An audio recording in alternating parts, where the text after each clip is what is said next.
Ya no eres bienvenida, pinche vieja estorbosa. Ya no eres bienvenida, dijo mi hijo tras recibir millones mientras me cerraba la puerta en la cara. Me llamo Esperanza Martínez, tengo 63 años, y hasta hace 6 meses creía que conocía el significado del amor incondicional. Hoy, mientras escribo estas líneas en mi pequeño departamento de la colonia Roma Norte, con el sonido familiar del tráfico de la avenida Insurgentes filtrándose por la ventana, me doy cuenta de que hay lecciones en la vida que llegan demasiado tarde, cuando el corazón ya está demasiado cansado para sanar completamente. La historia que voy a contarles comenzó realmente hace 42 años, cuando mi esposo Ramón murió en un accidente laboral y me dejó sola con Roberto, mi bebé de apenas 8 meses. Pero para efectos de lo que quiero compartir, todo empezó el martes 15 de marzo de 2024, cuando recibí la llamada que cambiaría mi vida para siempre. Era una tarde particularmente gris en la ciudad. El smog parecía más denso de lo usual, y yo estaba terminando de coser el dobladillo de un vestido de quinceañera para la señora García, mi clienta más fiel desde hace 20 años. Mi máquina de coser Singer, la misma que compré de segunda mano cuando Roberto tenía 5 años, hacía ese ruido familiar que me tranquilizaba, como una nana mecánica que había acompañado mis días durante décadas. El teléfono sonó a las 4:15 de la tarde. Lo recuerdo con precisión porque acababa de mirar el reloj de pared que Roberto me regaló en el Día de las Madres del 2018, la última vez que pasamos esa fecha juntos. ¿Mamá? La voz de Roberto sonaba diferente, más grave, con un acento que no terminaba de ubicar. Habían pasado 8 meses desde nuestra última conversación. Roberto. Mi amor. Casi dejé caer el teléfono de la emoción. Mi hijo, mi único hijo, finalmente me llamaba después de tantos meses de silencio que me habían hecho inventar 1000 excusas para justificar su ausencia ante las vecinas. Mamá, tengo noticias importantes que darte. ¿Estás bien, mi hijo? ¿No te ha pasado nada malo? Todo está perfecto, mamá. Mejor de lo que jamás imaginé. Hizo una pausa que se sintió eterna. Vendí la empresa. La vendí por $85 millones. Se me olvidó respirar. Literalmente. Por unos segundos, el mundo se detuvo. $85 millones. Ni siquiera podía imaginar esa cantidad. Mi hijo, el niño al que crié con frijoles y tortillas, al que llevaba en camión a la escuela porque no teníamos dinero para el pasaje todos los días, ahora era millonario. ¿85? Roberto, ¿estás seguro? Completamente seguro, mamá. Después de impuestos y todo, me quedan aproximadamente 60 millones limpios. Su voz sonaba triunfal, pero extrañamente distante. Voy a regresar a México la próxima semana. Las lágrimas comenzaron a rodar por mis mejillas. Mi Roberto venía de regreso a casa, y venía exitoso, convertido en todo lo que yo había soñado para él durante esas noches en vela cosiendo hasta el amanecer para pagar su colegiatura. ¿Cuándo llegas, mijo? Voy a preparar tu cuarto, voy a hacer mole poblano como te gusta, mamá, espera. Su tono cambió sutilmente. Hay algunas cosas que necesitamos platicar cuando llegue. Han cambiado muchas cosas. ¿Qué cosas, Roberto? Mejor hablamos en persona. Llego el domingo por la noche. Te veo el lunes en la mañana. ¿No vas a quedarte aquí en casa? Otra pausa. Esta fue más larga, más incómoda. Ya veremos, mamá. Ya veremos. Colgó sin despedirse con el "te amo", que siempre había sido nuestro ritual. Me quedé con el teléfono en la mano, sintiendo una mezcla extraña de júbilo y desasosiego. Mi hijo regresaba millonario, pero algo en su voz, algo en esas pausas, me generaba una inquietud que no lograba definir. Esa noche no pude dormir. Me quedé despierta imaginando cómo sería nuestra reunión, planeando todo lo que le cocinaría, pensando en cómo había valido la pena cada sacrificio. Roberto siempre había sido un niño brillante. Recuerdo cuando tenía 7 años y armaba computadoras con pedazos que conseguía en el tianguis de la Lagunilla. Decía que algún día iba a inventar cosas importantes, y que me iba a comprar una casa grande donde nunca nos faltara nada. El miércoles por la mañana salí muy temprano al mercado Medellín a comprar todo lo necesario para preparar su comida favorita. Doña Carmen, la señora de los chiles, me preguntó por qué compraba tantas cosas. Mi Roberto viene de visita, le dije con orgullo. Mi hijo, el que vive en Estados Unidos. Qué bueno, Esperanza. Hace mucho que no lo vemos por aquí. Es que está muy ocupado con su trabajo. Es ingeniero, ¿sabe? Tiene una empresa de computadoras. No le dije lo de los millones. Todavía me parecía irreal, como si fuera un sueño del que podría despertar en cualquier momento. Pasé los siguientes días limpiando el departamento hasta dejarlo impecable. Saqué las fotos de Roberto de todos sus cumpleaños, de su graduación de secundaria, de preparatoria, de la universidad. Las acomodé sobre la mesa de la sala, creando un pequeño altar a su éxito. Lavé y planché las cortinas, encerré los muebles, compré flores frescas para la mesa del comedor. El domingo en la noche no pude dormir de la emoción. Roberto llegaría al aeropuerto a las 10:40 de la noche. Habíamos acordado que nos veríamos el lunes en la mañana porque, según él, tenía algunas cosas que arreglar primero. El lunes amaneció con una lluvia ligera. Me levanté a las 5 de la mañana, me bañé, me puse mi vestido azul marino, el más elegante que tenía, y comencé a cocinar. Mole poblano, arroz rojo, frijoles de la olla, tortillas hechas a mano, agua de Jamaica. Todo como a él le gustaba cuando era niño. A las 10 de la mañana sonó el timbre. Mi corazón saltó. Corrí a la puerta y la abrí sin preguntar quién era. Ahí estaba mi Roberto, pero al mismo tiempo no era él. El hombre que tenía frente a mí medía casi 1,90 m, vestía un traje que probablemente costaba más que mi renta de 6 meses, llevaba un reloj que brillaba incluso con la luz gris del día nublado, y sus zapatos eran tan lustrados que podía verme reflejada en ellos. Pero lo que más me impactó no fue su ropa o su apariencia, sino sus ojos. Los ojos de mi Roberto siempre habían sido cálidos, expresivos, llenos de vida. Estos ojos eran fríos, calculadores, como los de un extraño. Hola, mamá. Roberto. Mi amor. Me lancé a abrazarlo, pero él se quedó rígido, como si mi contacto lo incomodara. Mira nada más cómo estás. Qué elegante. Qué guapo. Ay, mijo, cómo te extrañé. Hola, mamá, repitió, sin corresponder mi entusiasmo. Pasa, pasa. Tengo todo listo. Te hice mole como te gusta, y frijoles, y mamá, necesitamos hablar. Algo en su tono me hizo detenerme en seco. No se movió del umbral de la puerta. Simplemente se quedó ahí, parado, como si estuviera evaluando si valía la pena entrar o no a la casa donde había crecido. Claro, mijo, claro que podemos hablar. Ven, siéntate, sirvo la comida y platicamos de todo. Cuéntame de tu empresa, cuéntame de tu vida en Estados Unidos, cuéntame, mamá, para. La palabra sonó como un martillazo. Roberto nunca me había hablado así. Nunca. ¿Qué pasa, mijo? ¿Te sientes mal? No me siento mal. Estoy perfecto. Es solo que, las cosas han cambiado mucho. ¿Qué cosas? Todo, mamá. Todo. Finalmente entró al departamento, pero lo hizo como si fuera un inspector revisando una propiedad en mal estado. Sus ojos recorrieron la sala con una expresión que no logré descifrar. ¿Era desprecio? ¿Era nostalgia? ¿Era vergüenza? El lugar se ve igual, dijo finalmente. Bueno, sí. No he cambiado mucho desde que te fuiste. ¿Para qué, si con lo que tengo me alcanza? Además, estaba esperando a que regresaras para preguntarte si querías que cambiara algo. Roberto se sentó en el sillón, el mismo sillón donde había hecho su tarea durante toda la secundaria, donde había estudiado para sus exámenes de admisión a la universidad, donde había pasado incontables tardes jugando videojuegos con sus amigos del barrio. Mamá, ¿te acuerdas cuando era niño y te decía que algún día iba a ser rico? Claro que me acuerdo, mijo. Siempre supe que ibas a triunfar. Eres muy inteligente, muy trabajador. Sabía que algún día, ¿y te acuerdas que te prometí que cuando fuera rico te iba a comprar una casa grande? Sí, mi voz comenzó a quebrarse sin que entendiera por qué. Bueno, mamá, cumplí mi promesa. Soy rico. Muy rico. Lo sé, mijo, y estoy tan orgullosa de ti, pero hay un problema. El mundo se detuvo otra vez. Roberto me miraba con esos ojos fríos, esos ojos que no reconocía, y por primera vez en mi vida tuve miedo de mi propio hijo. ¿Qué problema, Roberto? El problema es que ya no soy el mismo Roberto que se fue de aquí hace 8 años. Ya no soy el niño pobre de la colonia Roma Norte. Ahora soy Roberto Martínez, CEO multimillonario, casado con una mujer exitosa, viviendo en un mundo completamente diferente. Y en ese mundo, hizo una pausa que se sintió como una eternidad, en ese mundo, tú ya no encajas. Sentí como si me hubieran golpeado en el estómago con un martillo. ¿Qué quieres decir? Quiero decir que mi vida ahora es muy diferente, mamá. Tengo responsabilidades, una imagen que cuidar, un estatus que mantener.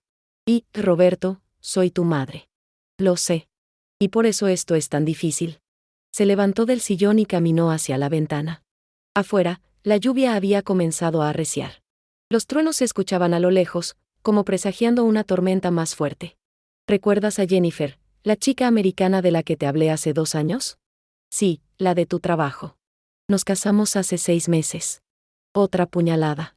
Roberto se había casado y no me había dicho nada. No había estado en su boda. No conocía a mi nuera. No había participado en el momento más importante de la vida de mi hijo. ¿Por qué no me dijiste? ¿Por qué no me invitaste? Porque fue una boda muy exclusiva. Muy elegante. En los Hamptons. Solo fue gente de nuestro círculo social. ¿Y yo no soy de tu círculo social? Roberto se volteó para mirarme. En sus ojos vi algo que me destruyó, vergüenza. Mi hijo se avergonzaba de mí.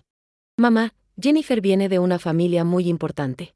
Su padre es senador, su madre es socia de un bufete de abogados de primer nivel. Ella estudió en Harvard, habla 4 idiomas, ha vivido en 5 países. Es una mujer muy sofisticada. Y cuando le hablo de México, de mi familia, de mis orígenes, bueno, ella no entiende cómo alguien puede vivir en un lugar como este, cómo puede estar satisfecho con tan poco, cómo puede que, Roberto, cómo puede no tener ambiciones de superarse. La frase me pegó como un bofetón. Mi hijo, al que había criado sola, al que había dado todo, al que había sacrificado mi propia vida, me estaba diciendo que yo no tenía ambiciones de superarme. Roberto, yo me superé. Me superé criándote a ti. Me superé trabajando 18 horas al día para pagarte la escuela. Me superé quedándome sin comer para que tú pudieras comer. Me superé, mamá, por favor no te pongas dramática. ¿Dramática? ¿Dramática?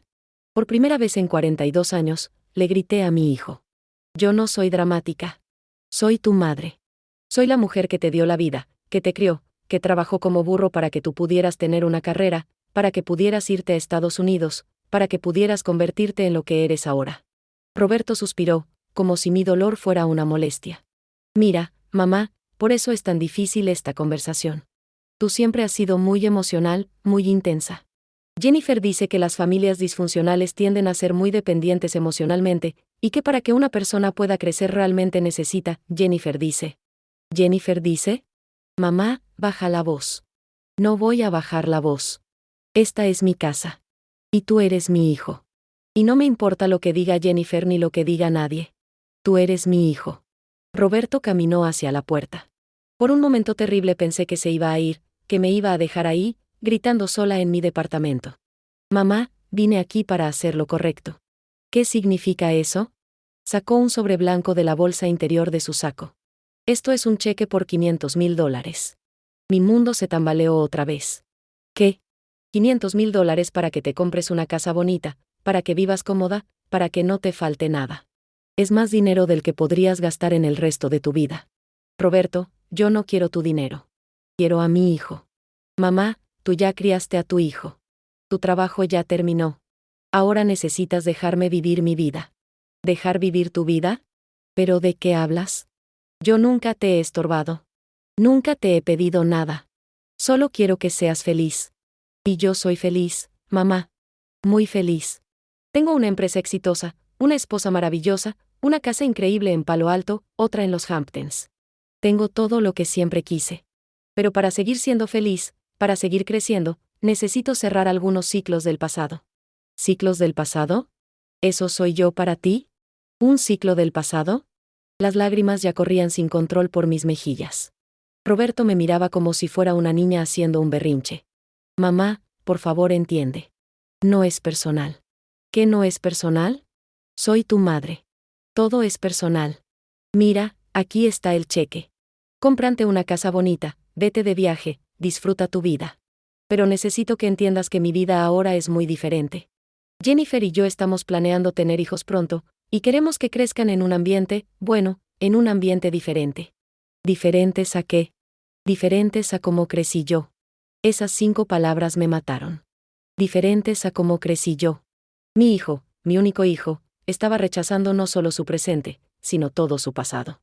Me estaba rechazando a mí, pero también estaba rechazando todo lo que habíamos vivido juntos, todo lo que habíamos construido, todos los momentos felices y difíciles que habíamos compartido. Roberto, por favor dime que esto es una broma cruel. No es una broma, mamá. Es una decisión muy pensada y muy madura. ¿Madura? ¿Madura? ¿Abandonar a tu madre es maduro? No te estoy abandonando. Te estoy dando $500,000. No quiero tu maldito dinero. Quiero a mi hijo. Roberto caminó hacia la puerta otra vez. Esta vez llegó hasta ella y puso la mano en la perilla. Mamá, esto no es fácil para mí tampoco. Si no es fácil para ti, entonces no lo hagas. Es que sí tengo que hacerlo. Jennifer tiene razón. Para construir una nueva vida a veces hay que dejar atrás la vida anterior. Jennifer. Jennifer. Todo es Jennifer. ¿Esa mujer te lavó el cerebro? Mamá, Jennifer es mi esposa. La mujer que amo. Y ella me ama a mí, no a mi pasado. Yo también te amo. Te amo desde antes de que nacieras. Te amo sin condiciones. Te amo aunque seas rico o pobre. Te amo aunque tengas éxito o fracases. Lo sé, mamá. Y eso es exactamente el problema. No entendí qué quiso decir. Roberto abrió la puerta y salió al pasillo. Yo corrí detrás de él. Roberto. Roberto, por favor. No te vayas así. Hablemos. Podemos arreglar esto. Se detuvo frente al elevador y presionó el botón. Cuando se volvió para mirarme, vi algo en sus ojos que me aterrorizó, decisión absoluta. Mamá, quiero que sepas que todo lo que hiciste por mí lo aprecio mucho. Me diste las herramientas para ser exitoso, y por eso te voy a estar agradecido toda la vida. Pero mi vida ahora es diferente. Soy diferente. Y necesito personas a mi alrededor que entiendan y compartan mi nueva realidad. Roberto, por favor. El elevador llegó y se abrieron las puertas. Toma el cheque, mamá. Cómprate una casa bonita. Sé feliz. Pero entiende que este es el final de nuestra relación como la conocíamos. ¿El final? ¿Qué quieres decir con el final? Roberto entró al elevador y se volteó para mirarme una última vez. Quiero decir que ya no eres bienvenida en mi vida. Las puertas del elevador se cerraron, y yo me quedé ahí parada en el pasillo, en bata y pantuflas, sosteniendo un cheque por $500,000, viendo cómo mi hijo desaparecía de mi vida para siempre. O al menos, eso creía en ese momento. Porque lo que no sabía era que esta historia apenas estaba comenzando, y que mi Roberto, mi niño brillante y ambicioso, había cometido un error que le costaría mucho más caro que $500,000. Mucho más caro. Me quedé parada en ese pasillo durante no sé cuánto tiempo. Los vecinos pasaban, me miraban con curiosidad, pero yo no podía moverme. Era como si mis pies se hubieran convertido en cemento y mi cerebro se hubiera desconectado del resto de mi cuerpo. El cheque seguía en mi mano. Lo miré sin entender realmente lo que significaban esos números. $500,000. Una cantidad que jamás había visto, jamás había imaginado tener. Pero ahí estaba, firmado con la letra de Roberto, con su nombre completo, Roberto Martínez Thompson. ¿Martínez Thompson? ¿Desde cuándo mi hijo tenía 2 apellidos? Regresé a mi departamento como zombi. Cerré la puerta y me recargué contra ella. La comida que había preparado con tanto amor seguía ahí, en la mesa, esperando a un hijo que nunca se iba a sentar a comerla. El aroma del mole llenaba el aire, pero ahora me parecía nauseabundo. Me senté en el sillón donde Roberto había estado hace apenas unos minutos y traté de procesar lo que había pasado. Mi hijo, mi único hijo, acababa de echarme de su vida. Con educación, con un cheque millonario, pero me había echado como se echa a un empleado que ya no sirve. El teléfono sonó. Por un momento loco pensé que era Roberto, que se había arrepentido, que venía de regreso a pedirme perdón. Corrí a contestar. Bueno. Esperanza, soy Luz, tu vecina de enfrente. ¿Estás bien? Te vi muy alterada en el pasillo. Doña Luz era una mujer de 70 años que vivía sola desde que murió su esposo. Siempre habíamos tenido una relación cordial pero distante. Sí, doña Luz, estoy bien. Gracias por preguntar. ¿Era tu hijo el joven elegante que bajó en el elevador? Qué guapo está. Y qué bien vestido. Sí, era Roberto. Qué padre. Hacía mucho que no lo veíamos. ¿Ya se va a quedar aquí en México? No. No, se regresa. Ay, qué lástima. Bueno, pero por lo menos vino a visitarte. Seguramente van a verse más seguido ahora, ¿verdad? No pude responder. Simplemente colgué. Esa noche no dormí nada. Me la pasé caminando por el departamento, viendo las fotos de Roberto, tratando de entender qué había pasado. ¿En qué momento perdí a mi hijo? ¿En qué momento se convirtió en esa persona fría que había venido a despedirse de mí como si fuera un trámite pendiente? Recordé cuando tenía 8 años y se enfermó de neumonía. Pasé 3 noches sin dormir cuidándolo, aplicándole compresas frías, dándole medicamento cada 4 horas. Cuando por fin se curó, me abrazó y me dijo, «Mami, cuando sea grande voy a cuidarte a ti igual que tú me cuidas a mí». Recordé cuando cumplió 15 años y le hice una pequeña fiesta aquí en el departamento. Invitamos a 3 de sus amigos, hice pastel de chocolate casero, y él me dijo que había sido la mejor fiesta de su vida. No necesito nada más en el mundo, mami. Contigo tengo todo. Recordé cuando se graduó de ingeniero y lloró en mis brazos de felicidad. Todo esto es gracias a ti, mami. Sin ti jamás habría llegado hasta aquí. ¿Qué había pasado con ese Roberto? ¿Dónde estaba mi niño? Al día siguiente salí a caminar. Necesitaba aire, necesitaba pensar. Sin darme cuenta, llegué hasta la iglesia de la Sagrada Familia, donde llevé a Roberto todos los domingos durante su infancia. Entré y me senté en la banca de hasta atrás. No soy muy religiosa, pero en ese momento necesitaba algo, cualquier cosa que me diera paz. ¿Esperanza? Me volteé y vi al padre Miguel, el sacerdote que había conocido a Roberto desde niño. Padre, hola. ¿Cómo estás, hija? Hace mucho que no te veo por aquí.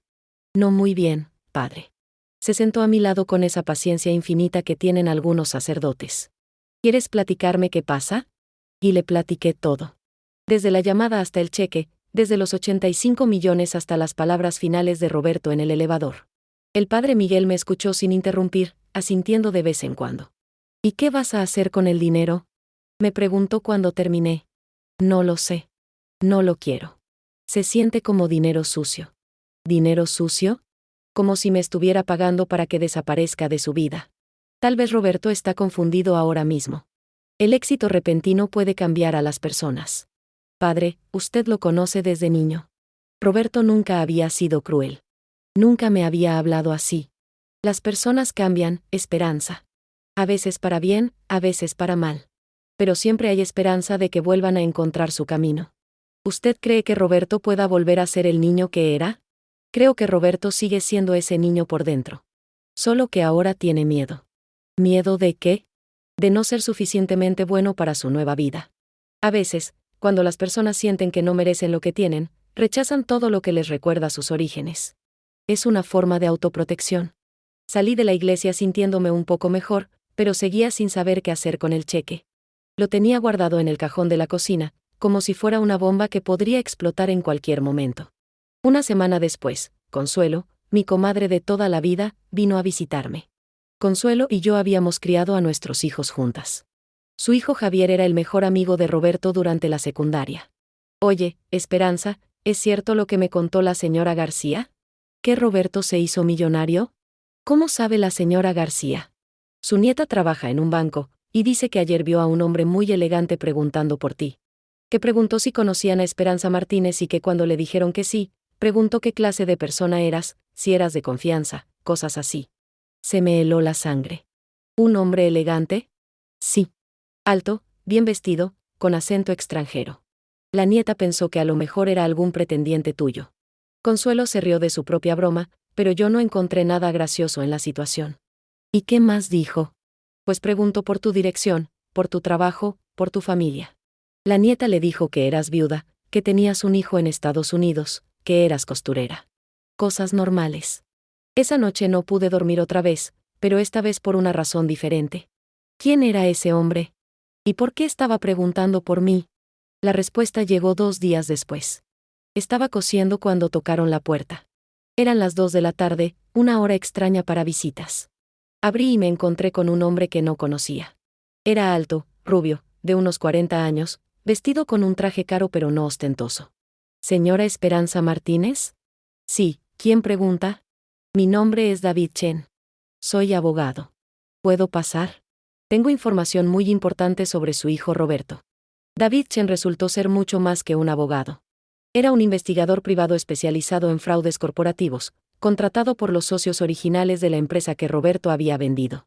Señora Martínez, lo que voy a decirle va a ser muy difícil de escuchar. ¿Qué pasa con Roberto? Su hijo no es exactamente quien dice ser. Me explicó que Roberto había mentido sobre varios aspectos de su identidad y su éxito. La empresa que había vendido por $85 millones había sido construida usando código e ideas robadas de sus antiguos socios. La venta había sido fraudulenta, y ahora lo estaban demandando no solo por los 85 millones, sino por daños adicionales que ascendían a más de $200 millones. Pero eso no es todo, continuó David. Roberto está casado, efectivamente, pero Jennifer Thompson no es exactamente quien él dice que es tampoco. ¿Qué quiere decir? Jennifer Thompson es una actriz fracasada de Los Ángeles que Roberto contrató para que fingiera ser su esposa durante las negociaciones de venta. Su padre no es senador, su madre no es abogada. Jennifer viene de una familia de clase trabajadora de Oklahoma. El mundo se me vino abajo otra vez, pero esta vez de manera diferente. Roberto no solo me había mentido a mí, se había mentido a sí mismo. ¿Estás seguro de esto? Completamente seguro. Tengo todas las evidencias. Roberto está en serios problemas legales, y cuando sus acreedores y los abogados de sus antiguos socios terminen con él, no solo va a perder todo el dinero, sino que probablemente va a terminar en prisión.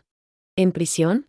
Por fraude corporativo, robo de propiedad intelectual, lavado de dinero, son muchos cargos, señora Martínez. David Chen me mostró documentos, fotografías, evidencias que probaban todo lo que me estaba diciendo. Roberto había construido su nueva vida sobre mentiras, y esa casa de naipes estaba a punto de colapsar. ¿Por qué me dice todo esto a mí? Porque su hijo mencionó que le había dado dinero a usted.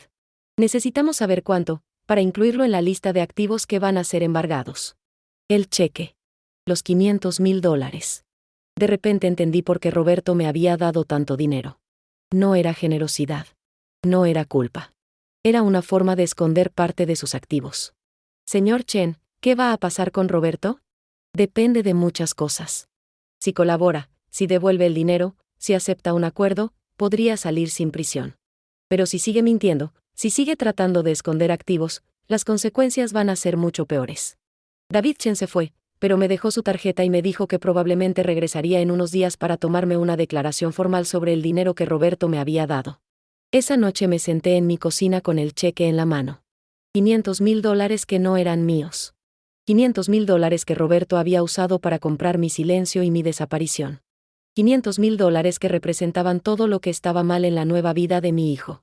Pero también me di cuenta de algo más, Roberto estaba en problemas. Problemas serios. Y a pesar de todo lo que me había dicho, a pesar de cómo me había tratado, seguía siendo mi hijo. Y ninguna madre abandona a su hijo cuando está en problemas. Aunque ese hijo la haya abandonado a ella primero. Pasé los siguientes 3 días sin poder comer, sin poder dormir, dándole vueltas a todo lo que David Chen me había contado. Cada vez que cerraba los ojos veía a Roberto niño, cuando tenía pesadillas y se metía a mi cama buscando protección. Mami, no dejes que me pase nada malo, me decía. Y yo le prometía que siempre lo iba a proteger, sin importar qué. Ahora mi niño estaba en problemas otra vez, pero esta vez era diferente.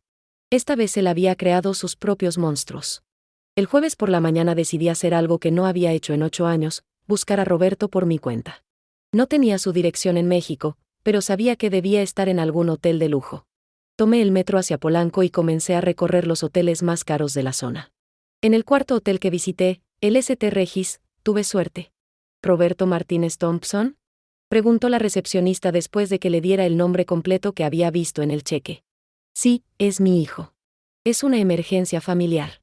Lo siento, señora, pero el señor Martínez Thompson no se encuentra en el hotel en este momento. Salió temprano esta mañana y no ha regresado. ¿Podría dejarle un mensaje? Por supuesto. Escribí en un papel: Roberto, soy tu mamá. Necesito hablar contigo urgentemente. Hay cosas que debes saber. Te voy a esperar en el Café La Pagoda de la Zona Rosa a las 6 de la tarde todos los días hasta que vengas. Con amor, Esperanza. El Café La Pagoda había sido nuestro lugar especial cuando Roberto era adolescente. Cada vez que sacaba buenas calificaciones o cuando cumplía años, lo llevaba ahí a tomar chocolate caliente y a comer pay de queso. Era nuestro ritual privado, nuestro pequeño secreto feliz. Llegué al café a las 5:30. Pedí un chocolate caliente y me senté en la mesa del rincón, la misma donde siempre nos sentábamos. La mesera era nueva y no me reconoció, pero el lugar seguía igual, las mismas mesas de madera, las mismas sillas rojas, el mismo menú escrito a mano en pizarrones. Las 6 llegaron y se fueron. Las 7 también. A las 8, cuando estaba a punto de irme, vi una figura familiar en la entrada del café. Roberto entró, pero no era el Roberto seguro y arrogante que había visitado mi departamento. Este Roberto se veía demacrado, nervioso, con ojeras profundas y las manos temblorosas. Su traje carísimo estaba arrugado y su cabello, normalmente perfectamente peinado, estaba despeinado. Me vio y caminó hacia mi mesa con pasos vacilantes.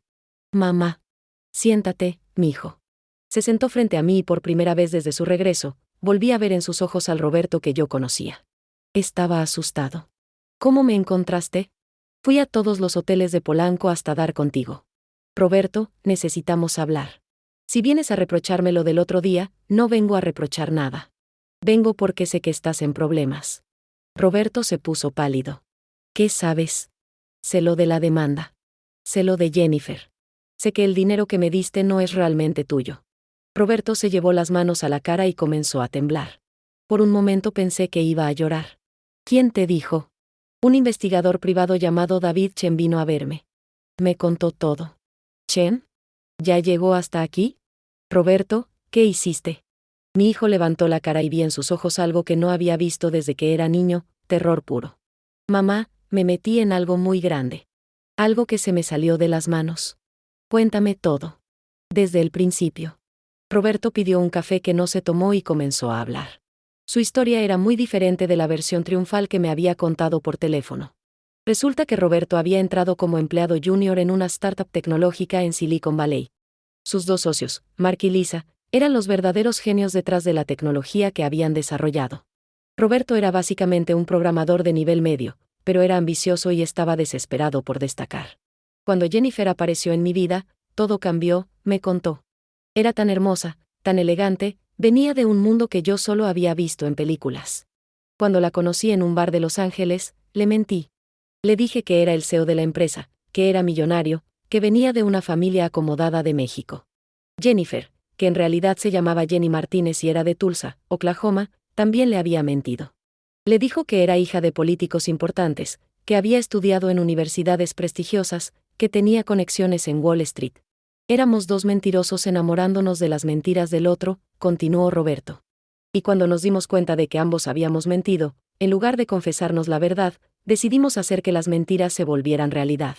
El plan había sido simple al principio. Roberto robaría el código fuente y los algoritmos que Mark y Lisa habían desarrollado, registraría las patentes a su nombre, y vendería la tecnología como si fuera suya. Con el dinero de la venta, él y Jennifer podrían mantener su fachada de éxito y riqueza. ¿Y funcionó? Al principio sí. Conseguí robar toda la información, registré las patentes usando identidades falsas, creé una empresa fantasma. Cuando Mark y Lisa se dieron cuenta, ya era demasiado tarde. Yo ya había vendido la tecnología a una corporación china por 85 millones. Pero te descubrieron. Me descubrieron, mamá. Mark contrató a David Chen para investigar, y Chen es muy bueno en lo que hace.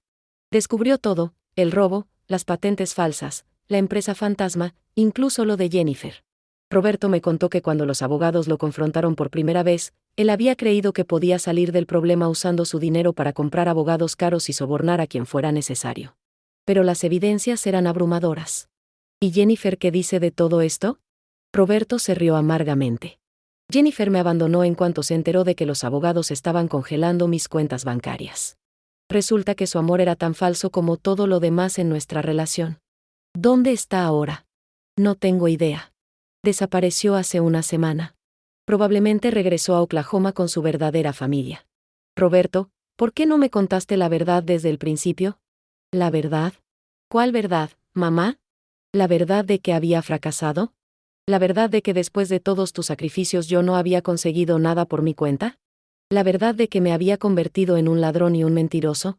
Por primera vez entendí lo que había pasado realmente. Roberto no me había rechazado por vergüenza de mí, sino por vergüenza de él mismo. Mijo, ¿por qué no me pediste ayuda? ¿Qué ibas a hacer tú, mamá? ¿Cocinarme mole hasta que se me quitara la ambición? Yo quería ser alguien importante. Quería tener éxito. Quería demostrarte que todos tus sacrificios habían valido la pena. Roberto, tus sacrificios ya habían valido la pena. Tú ya eras alguien importante para mí. Tú ya tenías éxito como persona, como hijo, como ser humano. Pero eso no era suficiente para mí, mamá. Yo quería más. ¿Y ahora qué vas a hacer? Roberto se quedó en silencio durante varios minutos. Afuera había comenzado a llover otra vez, y las gotas repiqueteaban contra las ventanas del café como una cuenta regresiva hacia algo inevitable. No lo sé, mamá. Chen me ha estado presionando para que firme un acuerdo. Si acepto declararme culpable, devuelvo todo el dinero y coopero con la investigación, podría salir con solo 5 años de prisión. ¿5 años? Es mejor que los 15 o 20 que podría recibir si vamos a juicio y pierdo. Pero mamá, no tengo todo el dinero. Gasté mucho en la boda falsa, en rentar casas que no eran mías, en mantener un estilo de vida que no podía costear. Y lo que me queda está congelado en cuentas que no puedo tocar. ¿Cuánto necesitas? Para el acuerdo con Chen y sus clientes, necesitaría unos 60 millones de dólares. Solo tengo 43. ¿Y los 500,000 que me diste? Roberto me miró con ojos suplicantes. Mamá, esos 500,000 podrían ser la diferencia entre 5 años de prisión y 15. Entendí. El cheque no había sido un soborno para alejarme de su vida. Había sido una desesperada jugada para salvar algo de dinero para cuando todo se viniera abajo. Roberto me había dado el dinero no para deshacerse de mí, sino porque yo era la única persona en el mundo en la que podía confiar. Roberto, ¿me estás pidiendo que te devuelva el dinero? ¿Te estoy pidiendo? Te estoy rogando que me perdones por haberte hablado como te hablé. Y sí, te estoy pidiendo que me ayudes una vez más. Una última vez. Una última vez. Mamá, si acepto el acuerdo y voy a prisión, cuando salga ya no voy a ser joven. Voy a tener 43 años, antecedentes penales, ningún futuro profesional. Lo más probable es que regrese a México y trate de rehacer mi vida aquí. Y cuando eso pase, voy a necesitar a mi mamá otra vez. Por primera vez desde que había regresado a México, Roberto parecía sincero. Parecía real.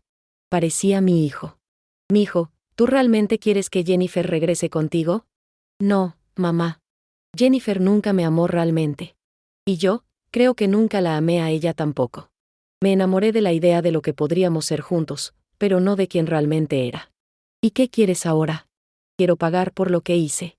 Quiero aceptar las consecuencias. Y cuando salga de prisión, quiero intentar ser la clase de hombre que tú siempre creíste que podía ser. Esa noche regresé a mi departamento con una decisión tomada. Al día siguiente llamé a David Chen y le dije que estaba dispuesta a cooperar completamente con la investigación. Le entregaría el cheque de 500,000 dólares, pero tenía una condición: quería estar presente cuando Roberto firmara el acuerdo. ¿Por qué quiere estar presente, señora Martínez? Porque soy su madre. Y las madres no abandonan a sus hijos, especialmente cuando están pagando por sus errores. David Chen me explicó que el proceso legal tomaría varios meses, pero que si Roberto cooperaba completamente y devolvía todo el dinero, efectivamente podría reducir su sentencia considerablemente. Hay algo más que debería saber, señora Martínez, me dijo antes de colgar. ¿Qué? Su hijo no es una mala persona. Cometió errores terribles, pero durante toda nuestra investigación quedó claro que nunca quiso lastimar a nadie deliberadamente. Simplemente se metió en algo que era más grande que él. Esa noche, por primera vez en semanas, pude dormir. Mi hijo estaba en problemas, pero por lo menos ya no estaba mintiendo. Ya no estaba solo. Y yo ya no me sentía abandonada. Al contrario, me sentía necesaria otra vez. Porque sin importar qué tan grande fuera Roberto, sin importar cuánto dinero tuviera o perdiera, sin importar cuántos errores cometiera, seguía siendo mi niño. Y los niños, cuando están en problemas, siempre necesitan a su mamá. Aunque esa necesidad venga disfrazada de rechazo.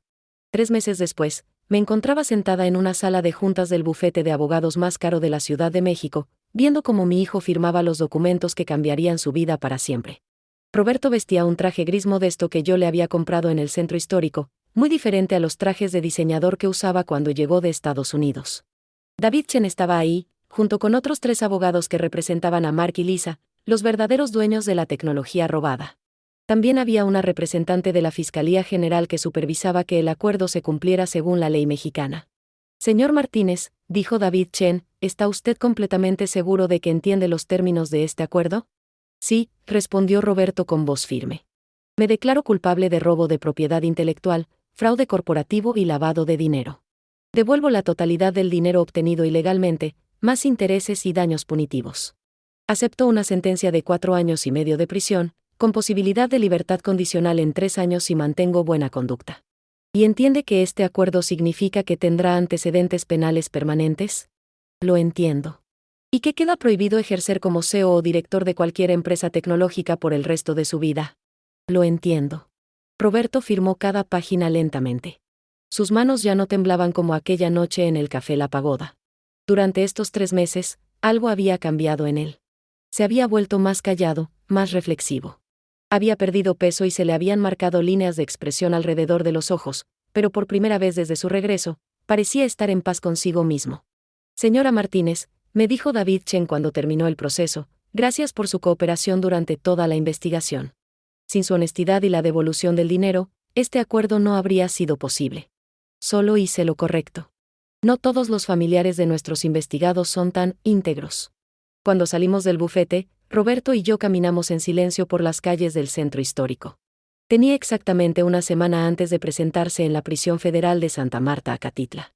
¿Tienes miedo? Le pregunté cuando llegamos al Zócalo. Sí, mamá. Mucho miedo. ¿De qué? De muchas cosas. De la prisión, obviamente. De lo que va a pasar conmigo ahí dentro. Pero sobre todo, tengo miedo de que cuando salga, de verdad ya no seas bienvenida en mi vida. ¿Por qué? Porque después de todo lo que te hice, después de cómo te traté, no entiendo por qué sigues aquí. No entiendo por qué me perdonaste. Nos sentamos en una banca frente a Catedral. Era un día soleado de junio, y las palomas volaban sobre nuestras cabezas en formaciones perfectas. Roberto, ¿te acuerdas cuando tenías 12 años y rompiste el jarrón de la abuela Rosa? Sí. El jarrón azul que heredaste de tu mamá. ¿Te acuerdas qué pasó después? Me escondí en mi cuarto por 3 días porque pensé que me ibas a regañar terriblemente. Y cuando por fin salí, tú ya habías recogido todos los pedazos y los habías pegado con resistol. ¿Y qué te dije cuando viste el jarrón reparado? Roberto sonrió por primera vez en meses. Me dijiste, las cosas rotas siempre se pueden arreglar, mijo. A veces quedan más frágiles, a veces se les notan las cicatrices, pero siempre se pueden arreglar. Lo que no se puede arreglar es un corazón que deja de amar. Exacto. Tú eres mi jarrón roto, Roberto. Estás hecho pedazos, pero te voy a pegar otra vez. Va a tomar tiempo, vas a quedar con cicatrices, pero te voy a arreglar. Mamá, ya no soy un niño de 12 años. Para mí siempre vas a ser mi niño. Sin importar que tengas 35, 50 o 70 años. Sin importar si eres millonario o prisionero. Sin importar si me rechazas o me necesitas. Siempre vas a ser mi niño. Roberto lloró ahí en esa banca del Zócalo. Lloró como no había llorado desde la muerte de su padre. Lloró por todo lo que había perdido, por todo lo que había destruido, por todo el tiempo que habíamos perdido. Mamá, ¿cómo puedes perdonarme después de todo? Porque el perdón no es algo que uno da cuando la otra persona se lo merece. El perdón es algo que uno da cuando uno está listo para liberarse del dolor. Y yo estoy lista, mijo. Durante esa semana antes de que se presentara en prisión, Roberto vino a quedarse conmigo en el departamento. Dormía en su cuarto de la infancia, comía en la mesa donde había hecho la tarea durante toda la secundaria, veía televisión en el mismo sillón donde habíamos visto juntos miles de películas. Era extraño pero hermoso. Como si los últimos 8 años hubieran sido una pesadilla terrible y finalmente hubiéramos despertado. Una noche, mientras cenábamos, Roberto me hizo una pregunta que me cambió la vida. Mamá, ¿tú qué querías ser cuando eras joven? ¿Qué quieres decir? Antes de que muriera mi papá, antes de que te tuvieras que dedicar completamente a criarme. ¿Qué querías hacer con tu vida? Nadie me había preguntado eso en 40 años. Quería ser maestra de primaria. Quería enseñarles a los niños a leer y a escribir. ¿Por qué no lo hiciste? Porque cuando tu papá murió, tenía que trabajar inmediatamente para mantenernos. No podía darme el lujo de estudiar una carrera. La costura era algo que ya sabía hacer y que me daba dinero rápido. ¿Nunca pensaste en estudiar después, cuando yo crecí? Sí pensé, pero cuando tú eras adolescente era cuando más dinero necesitabas para la escuela. Y luego, cuando te fuiste a la universidad, ya me sentía muy vieja para empezar. Mamá, tienes 63 años. No estás vieja. Roberto, a mi edad ya no se empieza una carrera nueva. ¿Por qué no? Esa pregunta me quedó dando vueltas en la cabeza durante días. El domingo antes de que Roberto se presentara en prisión, decidimos ir juntos a misa en la iglesia de la Sagrada Familia. Era la primera vez en 8 años que íbamos juntos a misa. El padre Miguel se sorprendió mucho de vernos, especialmente cuando le expliqué la situación. Roberto quería confesarse antes de ir a prisión. Hijo, le dijo el padre Miguel después de la confesión, ¿has pensado en lo que vas a hacer cuando salgas de prisión? Honestamente, no, padre. Supongo que trataré de conseguir un trabajo normal, de vivir una vida normal. Ya no tengo grandes ambiciones. ¿Y eso no te parece un desperdicio? ¿Qué quiere decir? Tienes una educación excelente, experiencia en tecnología, conocimiento de 2 idiomas. Cuando salgas de prisión vas a tener una segunda oportunidad de hacer las cosas bien. Sería una lástima que la desperdiciaras autocompadeciéndote. Después de misa, Roberto y yo fuimos a caminar al Parque México. Era ahí donde lo llevaba a jugar cuando era niño, donde le enseñé a andar en bicicleta, donde celebramos su cumpleaños número 10. Mamá, me dijo mientras caminábamos entre los árboles, cuando salga de prisión quiero hacer algo diferente con mi vida. ¿Qué? Quiero usar mis conocimientos para ayudar a personas como nosotros. Gente trabajadora que necesita tecnología pero que no puede pagarla. Quiero crear programas de computación gratis para escuelas públicas, para pequeños negocios, para personas mayores que quieren aprender a usar computadoras. Eso suena hermoso, mijo. Y quiero que tú seas mi socia.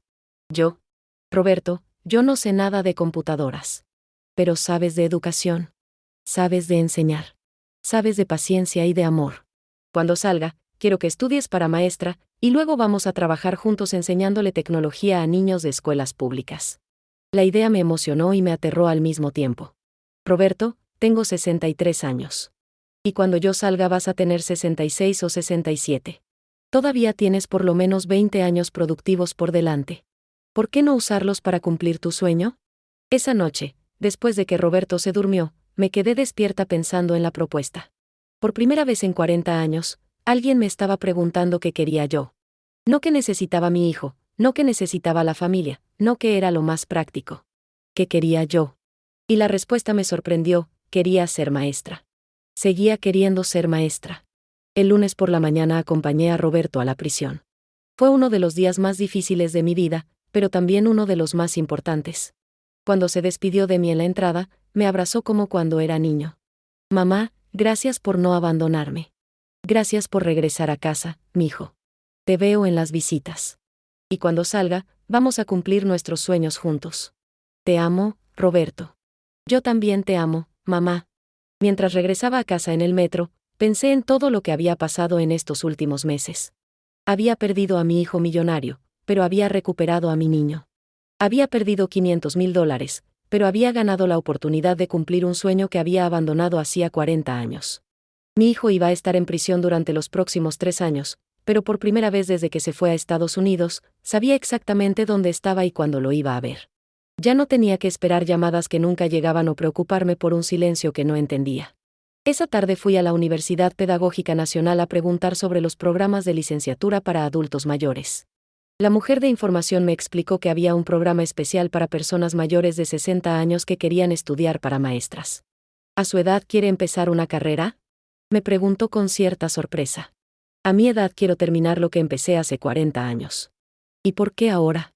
Porque mi hijo me enseñó que nunca es demasiado tarde para ser quien uno realmente es.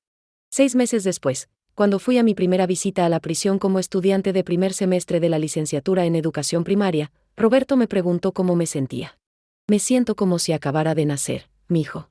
Como si mi vida real apenas estuviera comenzando.